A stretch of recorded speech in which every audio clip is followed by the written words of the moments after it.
Hey everyone, welcome to this summary of Horizon 5's Series 30 update, celebrating the Lunar New Year. We've got some rad hatchbacks coming to the game, more auto show cars, a brand new drift arena, and more to cover today. So let's jump in to this month's festival playlist. And right away, for the overall rewards, you can actually see two of our new cars for the month. First on the left for 80 overall series points is the Hyundai Ioniq 6, followed by the return of the Neo EP9. And then on the right, with this great series art by the way, is the i30N, which we'll be able to unlock in winter, but let's jump into summer first, where we've got another new car. The Hyundai Kona comes to Forza for 20 points here, and the Wuling Sunshine can be grabbed again for 40 points as well. And then as we pan further over, you can see we're sticking with that 3 event lab format that we have now for the Player's Choice series, and I love that. These are quick, offer good points, and are fun new experiences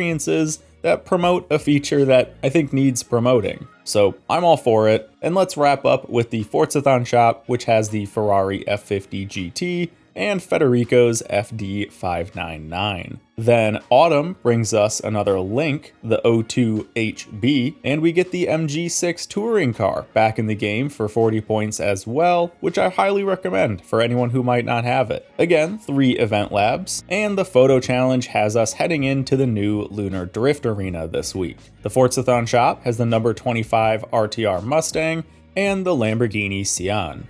Winter, of course, gets us that i30, which I love to see, and the Unicorn V2 comes back for 40 points. A lot of the car restrictions are going to have you driving either a Hyundai or a Hoonigan car this week, and we've got a collectible challenge to smash 10 fireworks boxes at the Stadium Drift Arena. Our Forzathon shop has the Koenigsegg 1-to-1 and Hunatruck, alongside the awesome RAR emote, and that brings us to our last week of the series, Spring, which has us getting the new MG7 for 20 points and the return of the MG3 for 40. Only 2 event labs this week, alongside a treasure hunt that's kinda just a photo challenge, and a pretty easy FD photo challenge. Our final Forzathon shop has the Rimac Nevera and the FD370Z. So in total this month for the Lunar New Year series, we've got 5 playlist reward cars. The Hyundai Kona, Ioniq 6 and i30N, and then the MG7,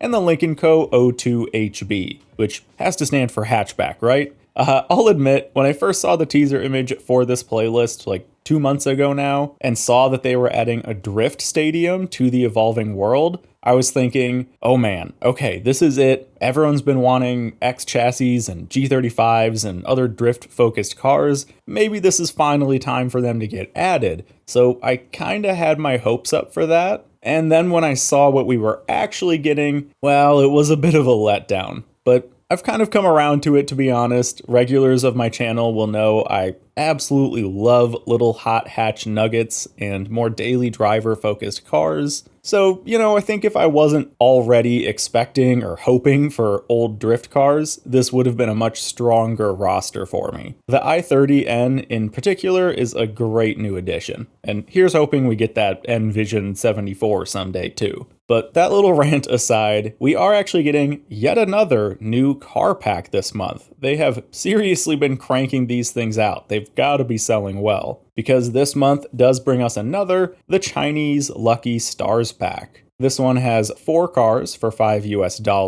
Good to see we're back to that pricing.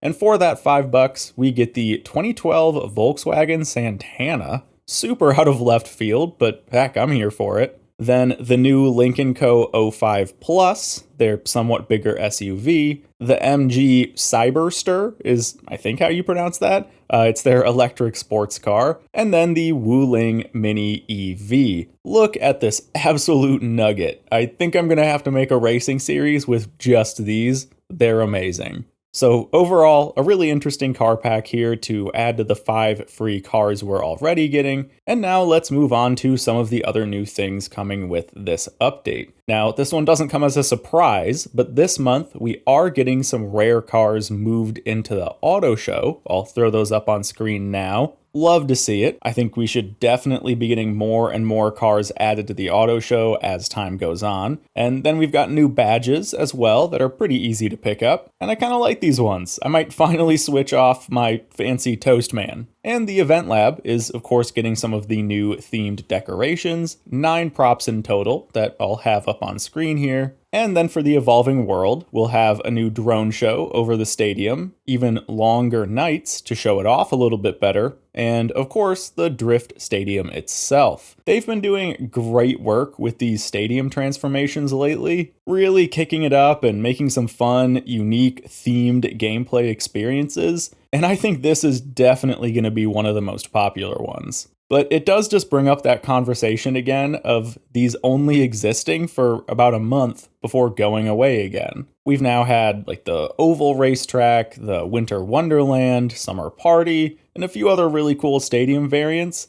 And I wish we could freely swap between them in the open world somehow, but I know that'd be a bit of a technical hurdle. Either way, not too much else to discuss here, honestly. No big surprises with this update, but I still think it's a pretty solid one nonetheless. And that leaves us with one more thing to do, look at the teaser for the next month, which will be European Automotive. Nothing big to go on here, maybe the new Event Lab props could be pretty big and maybe some good new permanent race events perhaps, but obviously European cars is a pretty vague category, so it'll be hard to speculate on that one. We'll just have to wait until next month to see, and with that, thank you everyone for watching, and I'll see you in the next video.